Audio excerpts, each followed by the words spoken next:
Hi, it's Chris Watkin here from Landlord Farming. I'm with Hine Joshi, who's been doing landlord farming now for how long? 18 months. Yeah? Whereabouts are you based? Tell us a bit about yourself as an agent.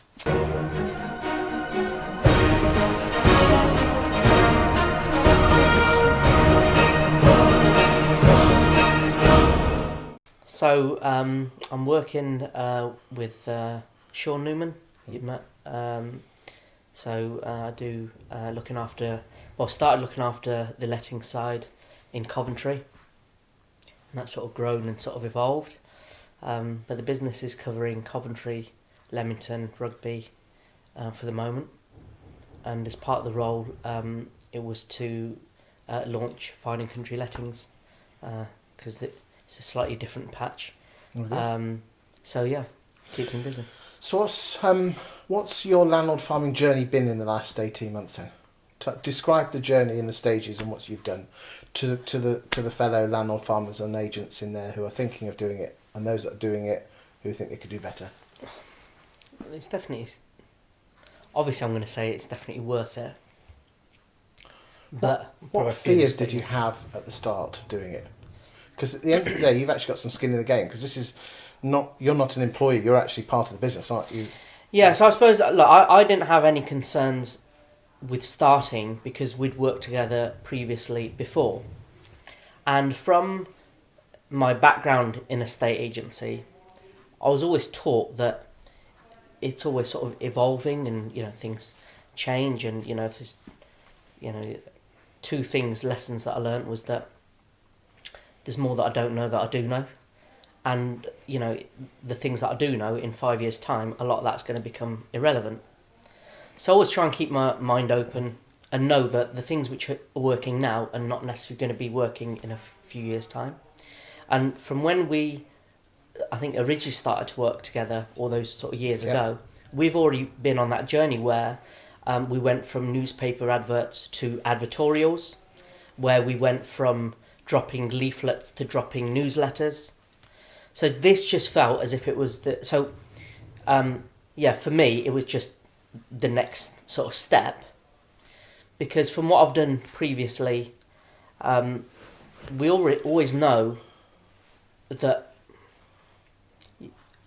when I'm setting up, whether it's sales or lettings, businesses or branches, is that you want to get to the point where the customers are coming to you as opposed to you're going out to the customers. Because when we're going out to the customers, we've got to wheel and deal and whatever else.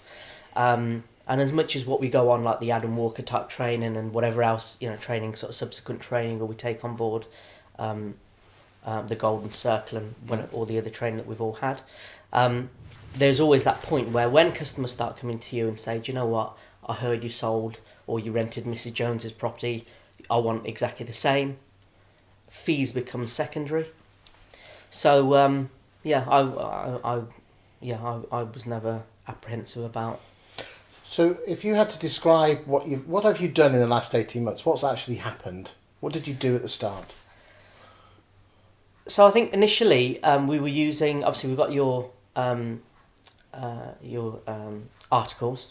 Okay. And what do they describe? What do they talk about? Because some people might not know that. Okay, so the articles, for those that don't know, it's generally about what's going on in the market, and there's some hard sort of... It's a nice balance between hard facts and that human sort of touch with it as well to make it sort of really relevant. And I think for me, even if I was intelligent enough, which I'm not, to write them myself, it would have taken me a long time to be able to write something like that week in, week out. So for me, it was just a no-brainer to get that sort of content straight away. And I think the tricky thing is we were, 18 months ago, we were placed to say, okay, we've got this, but if we're honest with ourselves, we weren't probably in the best place to say, well, how are we going to maximise this? So over the past, these 18 months, we've set up blogs, we've turned those articles into videos, we've integrated those articles with other things that we've done, we've used them as newsletters, and we've actually found that it's not, though we probably took it on board when we first talked about your content within a lettings managers meeting. Yes. We've got actually, well, I've certainly found that tangible business, we've got sales business, lettings business, land and commercial business from it. So it's not just lettings; it's resi sales, it's lettings. Yeah, that's it's my new homes. personal. Yeah, that's my personal experience with it. So you basically took the articles and put them into a blog. Probably what we could do here is put an example of the blog up on the screen now, and you can see it's quite colourful. Yeah. What else? You say you put them into newsletters. So what does that newsletter look like? So the newsletter that I do is 8 pages long. It's quite big. Yeah, it's got quite a lot of information on there. When I first started, it was only 4 pages.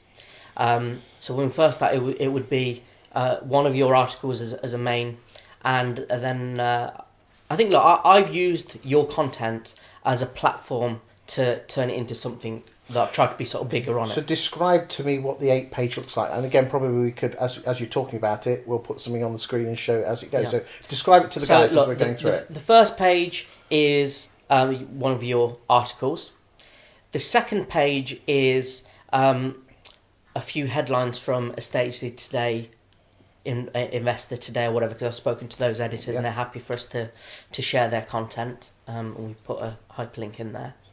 The third page, I think, has a bit of an overflow, and some of the help guides that I've created over these 18 months people can use. Because I think when we talk about a newsletter, when it's not just a hard copy, it's used in our Facebook adverts, where someone downloads it, they can press it like a hyperlink, and then it sort of takes it to the relevant sort of area. So we've got those downloadable documents. We've got things like data from Zoopla and whatever local area.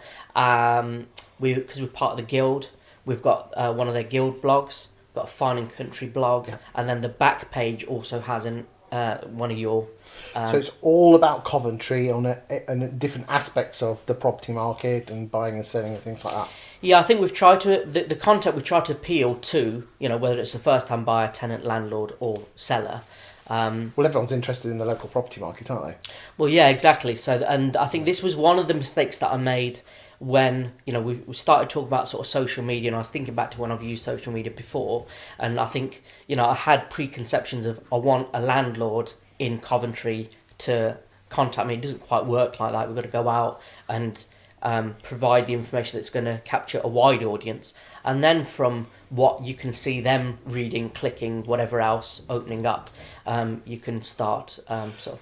Do you just have an electronic copy, or do you print it sometimes? Yeah, both. We print it and electronic. And how many do you print normally? In the hundreds or the thousands? I think no, only a couple of hundred a month. Okay, and who do you send those to?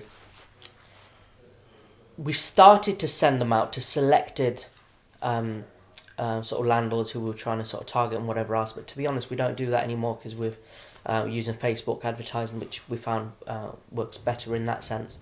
But dropping them off at the local doctor's surgery or solicitors or conveyancers or whatever else, that's... Okay.